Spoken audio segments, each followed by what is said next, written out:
So day one. This was a day of mixed feelings for me personally, and I could see it in the eyes of the rest of the crew. We had done a lot of planning. We had visualized how things are going to go. We had all these fears and the expectations were so high. We thought we had done a lot of marketing and there was no way we could back out. This was reality check for us on day one. So we met at Kwaharaba very early. It was also the first time I had met some of the team. So we had to get to know each other, sorted all the t-shirts and all the water that we had.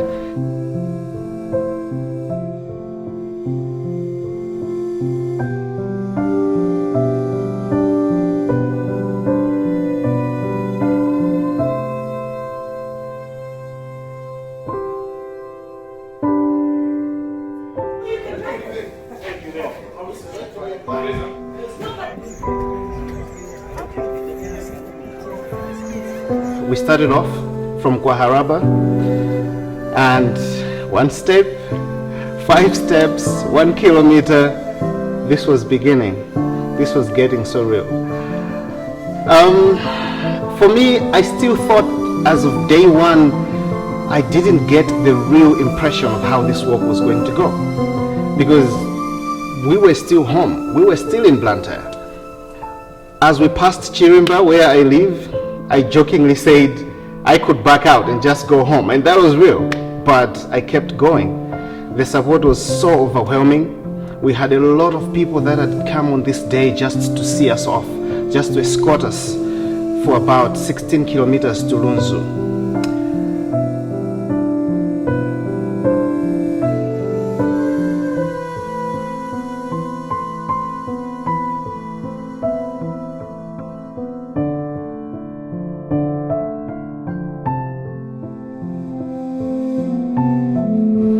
By the time we got to Lunzu, there was a surprise waiting for me. This was my birthday, by the way, November 21st. I didn't think I needed a shower, but people decided I needed one.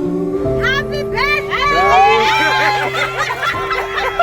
So I got a bucket of water over my head for my birthday. It was nice. It was a good surprise. Refreshing at the same time. At Lunzu, most of the people that were escorting us went back. The journey started to feel more real at this point. I was tired already at 16 kilometers, but this was almost half of what we were supposed to do on this day. So we kept going.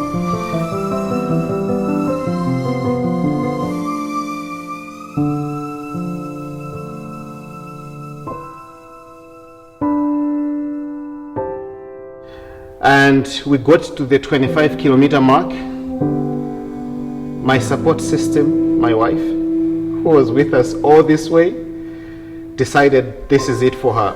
She has done 25 Ks and she had to go home. So she went back home.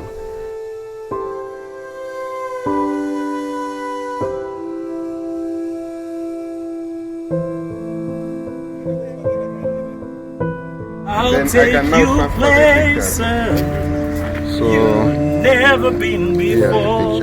I'll show you things your mind has never conceived of memories that will last a lifetime. It felt like I was dragging myself, because after 30 Ks, I normally don't do well.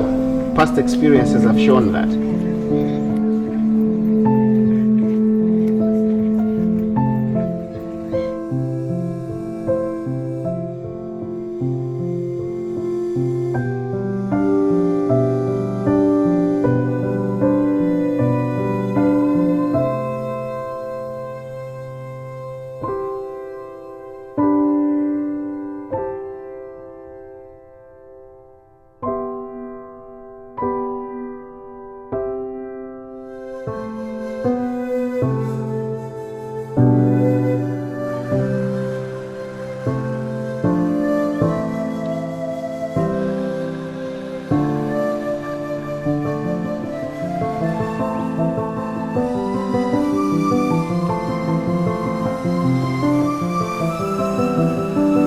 just before we got to Lilongwe, we stumbled upon this beautiful place that had a lot of trees, good sitting area.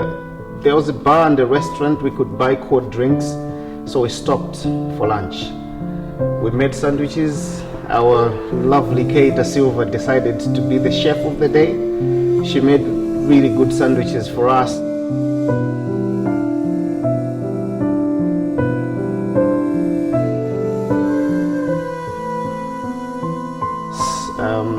Chippy took us through some stretches.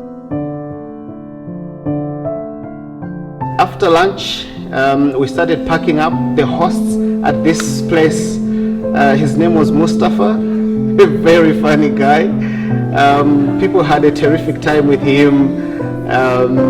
He was serving us drinks, but he also exhibited some really unusual traits. But all the same, this guy was really, really lovely. He made our day, and we kept talking about him for days after that. That's the impression he left on the team.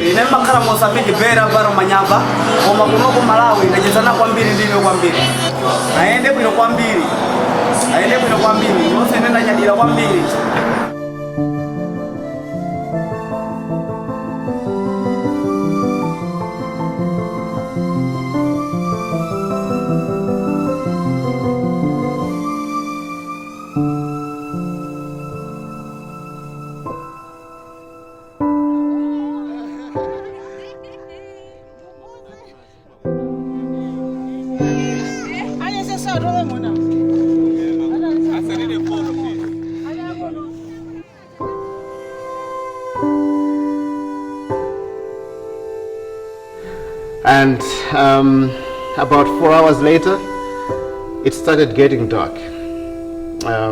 And this is when we started to recalculate what we wanted to do. Quickly, we realized that Zalewa was no longer the plan. There was no way we were going to get to Zalewa. We arrived in Ndeka just after sunset. The safest place we could see was the police station. Thank you to Ndeka police station, because they let us camp outside the station. We had done 44 kilometers on this day, so it was very impressive. I kept thinking that it was a mistake to do 44 kilometers for day one instead of the planned 30 to 35. The reason for this was that the pressure to do more than 30 Ks came from people that were only there for day one. They were going to be resting the next day, but we were expected to do another 30 Ks the next day. But we were here, we had done it. We put up our tents real quickly in the dark. We just wanted to put our feet up and rest. We went to bed around 9 o'clock this day. One thing that gave me the push for the following morning was that the police officers that we found at Ndeka kept saying, guys, you can't do this. It can't be done. You can't walk to Lilongwe. And for me, all I kept hearing was like, keep going, you can do this, you can walk to Lilongwe. It can be done.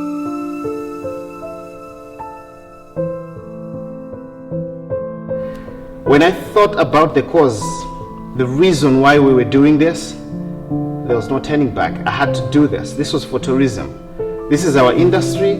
This is the thing we love the most. I love tourism. There's nothing else I know how to do. Tourism is my thing, so I couldn't back out. I had to see it through to the end.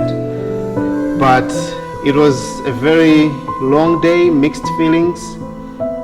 So day one, gone. We waited for the next day.